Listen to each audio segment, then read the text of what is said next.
Hi friends, ఈరోజు మనం నేర్చుకోబోయే విషయం ఏంటంటే నిజామాబాద్ పార్లమెంట్ నియోజకవర్గం.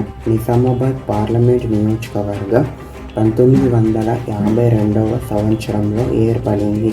ఇది జనరల్ స్థానం. ఇక్కడ సుమారు 15 లక్షల మంది ఓటర్లు ఉంటారు. ఇక్కడ 7 అసెంబ్లీ నియోజకవర్గాలు ఉంటాయి.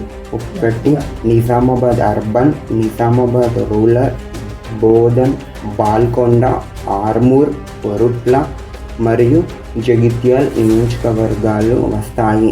2023 అసెంబ్లీ ఎన్నికల్లో ఇక్కడ కాంగ్రెస్ 2 స్థానాలు, బీజేపీ 2 స్థానాలు మరియు బీఆర్ఎస్ 3 స్థానాలు విజయం సాధించింది. 1952 ఎన్నికల్లో ఇక్కడి నుండి కాంగ్రెస్ అభ్యర్థి అయిన హర్షచంద్ర గారు విజయం సాధించారు. 2014లో పార్లమెంట్ ఎన్నికల్లో ఇక్కడి నుండి బీఆర్ఎస్ అభ్యర్థి అయిన కల్వకుంట్ల కవిత కాంగ్రెస్ అభ్యర్థి అయిన మధు యాష్కుపై విజయం సాధించింది. అదేవిధంగా 2019లో బీజేపీ అభ్యర్థి అయిన ధర్మపురి అరవింద్ బీఆర్ఎస్ అభ్యర్థి అయిన కల్వకుంట్ల కవితపై విజయం సాధించారు.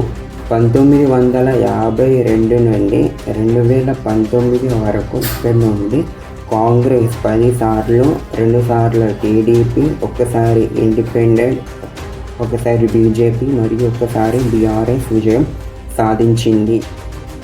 రాబోయే పార్లమెంట్ ఎన్నికల్లో ఇక్కడి నుండి బీజేపీ అభ్యర్థిగా ధర్మపురి అరవింద్ పేరు బీజేపీ అధిష్టానం ఖరారు చేసింది. బీఆర్ఎస్ అభ్యర్థి ఇంకా పేరు ఖరారు చేయలేదు.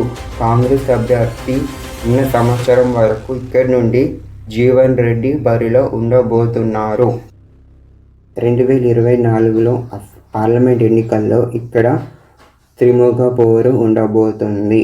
Thank you for watching. Please share చేయండి, లైక్ చేయండి, సబ్స్క్రైబ్ చేసుకోండి వీడియో.